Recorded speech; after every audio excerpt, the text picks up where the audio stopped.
Assalamu alaikum wa rahmatullahi wa barakatuhu bandiraɓe fulɓe on calminama moni kala inde mum e yettode mum eɗen mbaɗa tan no kewɗen wadde ni hande kadi gadduɗen ko rogere hesere hande noon kaleten koko fati e wadde présentation dokkuɗen ɗo yaro tan ko yeru ko web 2.0 kono fandare nde wona haalde holko woni web 2.0 ala ko hollude bandiraɓe ɓe so tawi heɓe jogui surtout bandiraɓe fulɓe jangoɓe wonɓe ko fati duuɗi jaaɓe habtirde walla wonɓe liggoyaji liggotoɓe ɓe anani ne waɗa sahaji aɗa hokke ko wayno projet ji ya wat ɗum présenté yimɓe ɓe liggotoɗaɓe yawa ɗum noon aɗa foti hutorade gollirgal bitegal PowerPoint ha mbawa hollirde yimɓeɓe ko mbaɗɗa ko walla ko pewnuɗa ko taw noon fa kadi ko tawi ɗum ko sukaɓe men jangoɓe wonɓe duuɗi jaaɓe hattirde ala fo kam jangowo mo waɗani mémoire eyyi mo waɗani présenté mémoire mum winda deftere so windi deftere noon ara ene holla yimɓe ko golli ko eyyi ɗum ɗon koye tubankore wiyete ko présentation ɗum ɗon wawde wadde ɗum ene waɗi fayida no fewi saabu ɗum wona e nder université tan watte hay sinno a yalti hankkadine université aɗa golla aɗa liggo ɗum kam ka baɗowo ɗum tan no fewi saabu ɗum ka liggoroɗo kala ko liggotoɗa a hollat ɗum yimɓeɓe liggotoɗaɓe kadi saɗa holla kadi yimɓe liggotoɗaɓe wona tan aɗa adda e foyel ma tan walla aɗa winda tan e kayil ma aɗa holla yimɓe ala a waɗat présenté matériel uji foof ene goodi anani ɗum noon a waɗa ɗum présenté binda ɗum e PowerPoint mbaɗa ɗum présenté no yimɓeɓe mbawirta famirde ni joni ɓe hokkuɗo joni yeru so tawi joni aɗa jogui projet sa jogui projet aɗa yiiɗi wadde ɗum présenté yimɓeɓe il faut gara yimɓeɓe jooɗo e salle an gara gona présentude projet ma gona présentude ko jiɗɗa ko walla so tawi won ko liggotonoɗa présentant ko liggotonoɗa ko ɗum ɗo noon gandon ene waɗi yimɓe hewɓe joguiɓe caɗele ko fati e ɗum ɗon caɗele mabɓe wona tan wonde ɓe mbawa ɗemgal ngal ɓe mbawa ɗemgal anglais ngal walla ɓe mbawa ɗemgal faraysé nde walla ɓe mbawa pular o wona toon caɗele mabɓe wonata ko ɓe mbawa fewnude présentation ɓe mbawa fewnude document bawɗo wadde présentation no hannirta ni walla caɗele ɗe kene wona batte banggue haala to ɓe mbawa haalde yeeso yimɓe ɗum foof ne safro kono so tawi ko présentera ko tan ene labti e guiri yimɓeɓe tan ma addan yimɓeɓe famdema ma addane kadi ma ustane kadi stress mo kewɗa jogade o eyyi kono so tawi joni aɗa présente aɗa an hoorema aɗa santa ko présentera ko yimɓeɓe intéressaki hen no fewi ene addanma wade no décourage jiɗo seeɗa ni eyyi ɗum noon hande ko ɗum ɗo woni ko kollan mon ko so tawi oɗon présente hunde holno mbaɗirton présenté joni mi hokki yeru dokkumi o joni ko mbiɗa yiiɗi présentude web 2.0 c'est à dire mi waɗi wittojam mi yeehi min naati internet o mi yeehi mi namdima professeur uji mi namdima liggotoɓe holko web 2.0 nafan men hande e rendo ngo holko woni web 2.0 donc ɗum jimmi yiiɗi hollude moon mbiɗa ara mbiɗa waɗa ɗum présenté joni ƴewon jafoɗon ƴewon oɗo présentation holno mbaɗirnomi ɗi ɗum ɗo jeeya koye présente ujam no to bannomi to université Sherbrooke eyyi kono jimmi noon ko rendu ɗum e bandiraɓe fulɓe kadi mi haalanaɓe holno mbawirta so janggo so tawi haɓe jogui hunde haɓe présente haɓe mbawa présente ɗum no hannirta ni ewa ɗum noon ƴeewen joni on jii ko gadimi wadde ɗum ɗo wiyete ko jappo ammo gadimi wadde on jiiɗo on jiyan ɗo bindi woni ɗo tan ko titre titone nde web 2.0 e ɗo ko namdal mbiɗo wawno windude mbiɗo wawno wiide c'est quoi web 2.0 holko woni web 2.0 holko web 2.0 nafata e aduna o e tout ça hay ɗum fof heewat joni nde ɗum ɗo joni ko bammi ɗo ko tan c'est à dire image mo bammi ɗo photo ngo bammi ɗo ngo haali fof c'est à dire kamɓe heɗoroɓe ɓe so ɓe jii photo ngo tan ɓe paami ko jimmi haalde ko nani oɗon gandi pour so tawi oɗon mbaɗa présenté har gacce yimɓe ɓe gona e janngude ko binduɗon ko ala so juuri tan ɓe nattat heɗade mon donc on jiiɗo joni min joni oɗo image ko haala wonɗo kamɓe ɓe paami gommi koye namdade holko woni web 2.0 eyyi ɗum noon garmi ɗo joni oɗo yo oɗo jappo holko kalanmi oɗo jappo joni on ji ɗeɗo gueɗe tati ɗi jiiton ɗo firti e oɗo présentation kalami ko gueɗe tati joguiɗen ɗo tan ko mbiyata rubrique ko joguiɗen ɗo présentation fecca ko pecce tati mbiɗa haala historique on jiiɗo joni couleur historique o ene serti kañum waɗi activé ene serti e avantage o e inconvénient o c'est à dire mbiɗa haala histoire web 2.0 mbiɗa haala kadi holko web 2.0 nafata nafooje mum mbiɗa haala kadi ko wawi kadi bonnude woni inconvénient ji mum on ndi joni so tawi joni kamɓe ƴewɓe ɓe c'est à dire ɓe mbaɗanami présentation ɓe so ɓe daari oɗo jappo haɓe gandi ɗo joni gommi koye historique haɓe gandi joni gommi koye haalde ko fati e histoire saabu ɗum mboɗo miɗo waɗi mboɗo miɗo active ɗum on ji oɗo couleur mum ko bulajo e danejo ɗiɗo noon haɗi niɓɓiɗi seeɗa fidi mi suwa yettade e ɗiɗo mo ji somi gasni haalde historique mi gasni haalde historique fof joni oɗo mi hokkat ɗum couleur goɗɗo mi wasa wadde mo activé mi active avantage so ɓe jii ɗum kadi haɓe gandi ɗo ɓe gommi koye avantage on ji eyyi ɗum ko wallude yimɓe heɗotoɓe ɓe ni wallude yimɓe heɗotoɓe ɓe saaha fof andude min holto jaretemi ɗum ɗon ene waɗi fayida no fewi ɗewe joni ɗo joni gommi koye haalde historique on jii e oɗo jappo mi hebbinani hen bindi no fewi mbammi wonde hen kelmeje tati mbiɗa yiɗi andude helmere web 2.0 nde ko holɗum mbiɗa haala firti ɗum mami haal helmere web 2.0 nde mbiɗa haala oɗo gorko biyeteɗo time Aurélie c'est à dire ko kanko woni e jeeyaɓe yimɓe mabɓe hokkuɓe daraja e web 2.0 mami haala makko c'est à dire mami haala conférence uji mo wanno e foof mi haala kadi haala web 2.0 hakkude mum e web 2.1 on ndi ɗo joni so tawi on jii photo bammiɗo oɗo photo jiiton ɗo ngo ene waɗi 2004 ha 2015 ɗum tan aɗa andi tan kalami ko histoire nani mi sohlani windude ha heewa par ce que so windi ha heewi tan kamɓe heɗoroɓe ɓe keɗota komi ɓe gonata koye janggude so ɓe jangi noon ɓe gona ko ɓe gona e janggude ɓe mbawata heɗademi ɗum ɗo noon hankkadini so ɓe daari tan ɓe gandi ko kalmi fof ɓe keɗo eyyi ɗum ɗo joni ko oɗo jappo ko ɗum ɗon on ji mi gasni histoire no mbinomi ni mi gayni haalde historique o nde gasnomi haalde historique o on ji oɗo joni mi waɗimo désactivé joni gommi koye avantage firti joni hankkadini ko kalanmi ko foof koye avantage jeyete ɗo joni e nder oɗo joni jappo mo jiiɗon ɗo o holko kalanmi mbiɗa haala wonde web 2.0 gandanɗa hoorema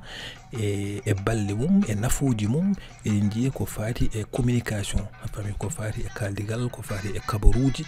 communication hande natti wade no wano adana ni gila web 2.0 nde ari nde hankkadini walli communication hankkadini weeɓi on jii photo bammi ɗo ngoɗo photo woni firti ko kala to neɗɗo wawi wonde ene wawi jokkodirde e neɗɗo goɗɗo on jii ngoɗo photo ko ɗum jiiɗi haalde sa daari photo ngo tan a sohlani ni namdade aɗa andi ɗo kalami ko jokkodiral c'est à dire weɓni jokkodiral e caggal mum kadi mi haala kadi partage rendude rendede c'est à dire yimɓeɓe a wawi hande wonde ɗo aɗa rende e neɗɗo goɗɗo ko joguiɗa foof ko wayno photoje ko wayno ko wayno document ji ko wayno gede godde baadi non anani dum do fo kadi dum do fof ina moddi dum do fof en cohlani haalde ha heewa mi haali suivi et partage de l'information c'est-à-dire jafodon mi haali suivi et partage de l'information on dit ngodo foro wangodo so saaji dum tan to tawi ka gandudo ko faati e internet ad andi dum do kala mi ko partage kala mi joni ko neddo no wawi tan jogade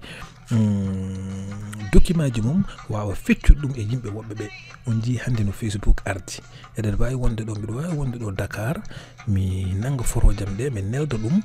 anani e banda men fof mi nanga do photo tan to ko pulaago tijjani an bidan yimbe fu dum tijimo fulbe fu no jodi mo course niw mi nanga photo ngo mi fecce mabbe kambe fof dum do web 2.0 addini men dum wadi men waawde dum do hande dum fof ko web 2.0 ari nde ko den yimbe be mbaawi wadde ko faate de do gede fof de kala mi kedi en nafooje web 2.0 mi haala ko faati e commerce anani ko faati njulaago hande no yimbe be njeyranno hankini natti no hande ni on ji hande so ordinateur mon bambi do e der mon bido wadi hen carte bancaire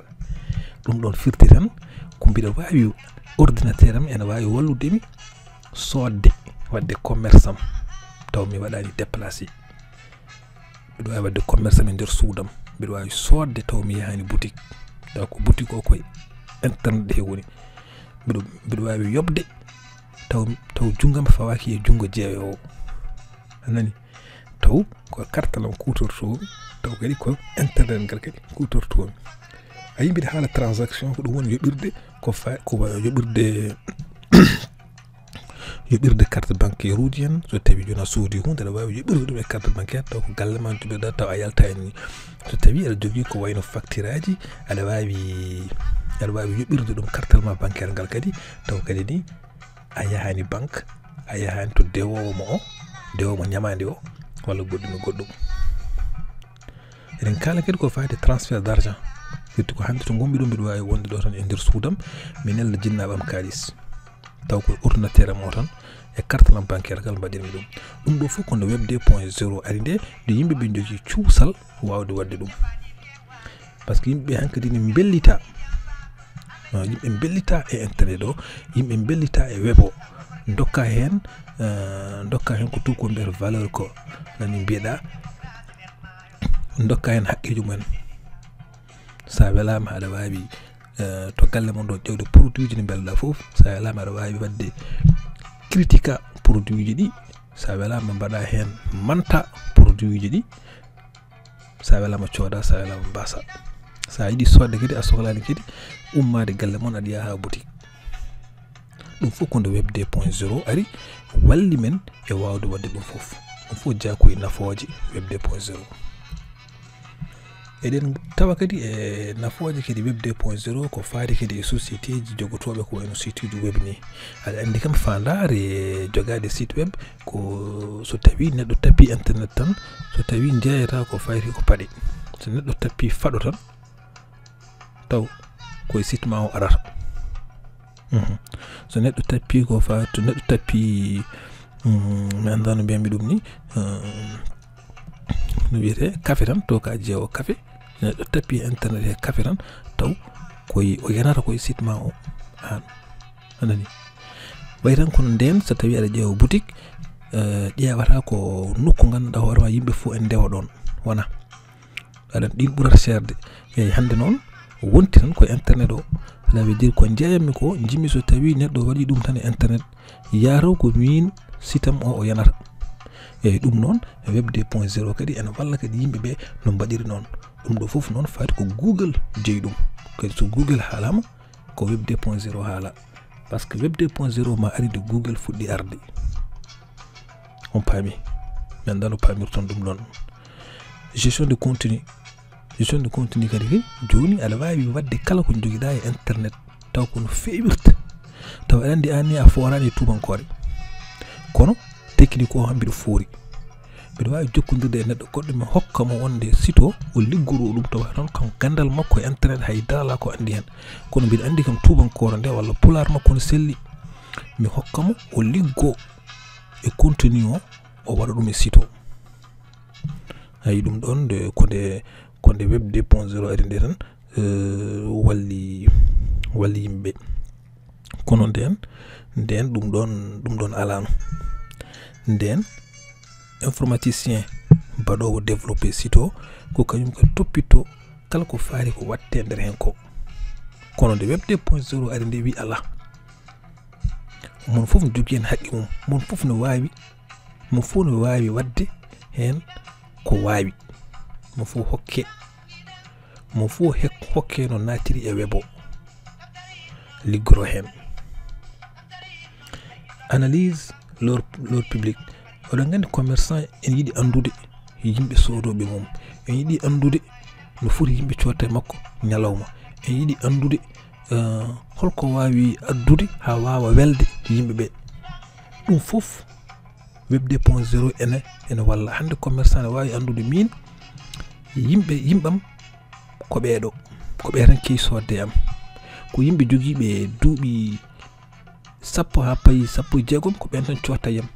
holno andirta ɗum e web 2.0 no ari nde ɗeɗo gueɗe foof jalti neɗɗo no wawi wadde ɗum taw wona tan aɗa jooɗo e boutique ma coɗɗo foof mbiya a no fof duuɓi joguiɗa nota a sohlani en waɗi programme uji bawɗi wadde ɗum aɗa wawi andude an produit maɗi ko rewɓe tan codata ko worɓe tan ko nayeɓe tan ɗum fof kon ma web 2.0 nde ari nde kañum addi ɗum kañum walli yimɓeɓe ha mbawi andude ɗeɗo gueɗe ene waɗi karallaji goɗɗe ɗe kutortoɓe développeur uji web kutorto haɓe mbawa andude ɗeɗo gueɗe foof publicité on jinden mi anda so tawi oɗon ciftora so tawi en jogui e laabi Dakar ɗi ko ɗum ɗo nan affiche gar tan ne affiche ro sa yeehi Nouakchott ko noon sa yeehi hay Paris ko noon kono joni hay goto nangata affiche ne yaha affiche e laabi foof watte ko internet web 2.0 walliti yimɓeɓe foof e ɗeɗo gueɗe kala so tawi en ƴowi kadi ko fati e fannu kadi voyage uji hande aɗa wawi voyage taw biyema avion coɗɗa ɗum ko internet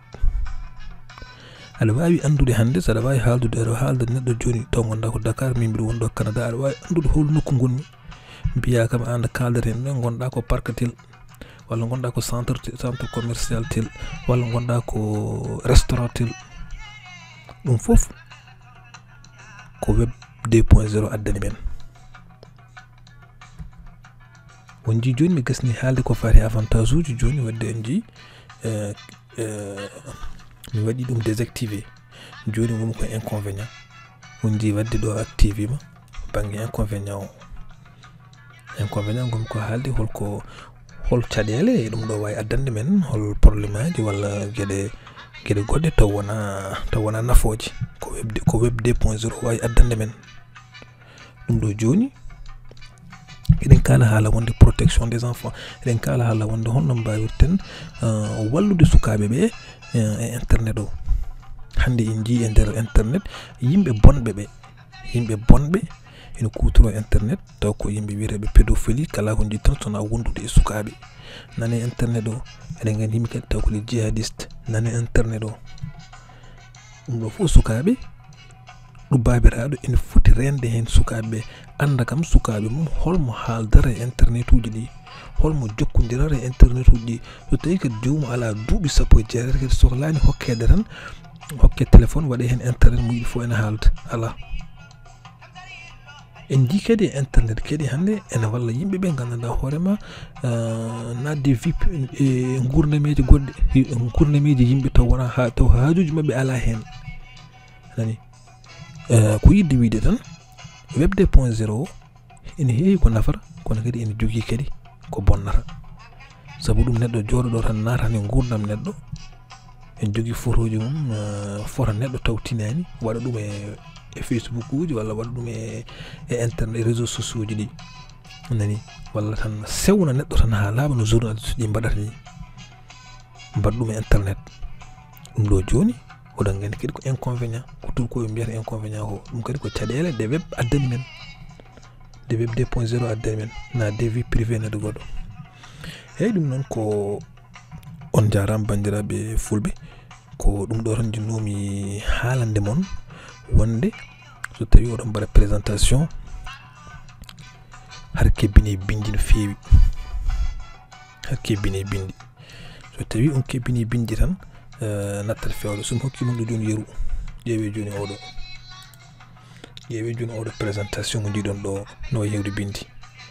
c'est à dire yimɓe heɗotoɓe maɓe gonata koye lirde haade maɓe gasnude lirde déjà tawata an ko waktu dokkanɗa yawat présentation gasi taw noon koye jappo goto jarateɗa donc so tawi oɗon ndento ko gueɗe mbaɗe ni ndentorɗon binde tan ko kelmeje binde kelmeje ɗe ganduɗon so tawi on ji helmere nde tan oɗon mbawi haalde hen ko heewi eyyi kono so wona ɗum tan ko caɗele ɓeydanta mon ɗum noon bandiraɓe fulɓe